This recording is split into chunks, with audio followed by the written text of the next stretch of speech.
Isa sa mga feature nitong ginawa kong EA guys ay yung tinatawag nating trailing stop. Kung mapapansin nyo may orange line dun sa taas. Now kapag na-trigger yan, susunod dito ngayon, okay, susundan nito ngayon yung presyo.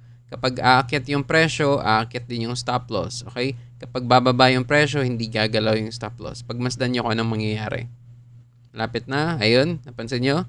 Na-trigger and sumusunod lang ngayon siya sa presyo. Okay, kung aakyat yung presyo, aakyat din siya. Gagalaw siya nang wala akong ginagawa. Okay? Yan yung tinatawag nating trailing stop. And isa yan sa mga features nitong EA or Expert Advisor na ginawa ko na tinatawag na Central Trading Manager. So ayan, hintayin na lang natin na ma-trigger at ayun na nga, na-trigger na. And nawala din yung orange line. Now kung gusto nyo i-download itong ating Expert Advisor, nandyan lang yung link sa taas ng video. I-click nyo na lang yan. Applicable lang ito sa mga MT5 users, okay? Laptop or PC users, hindi para sa mga naka-cellphone. So, yun lang po.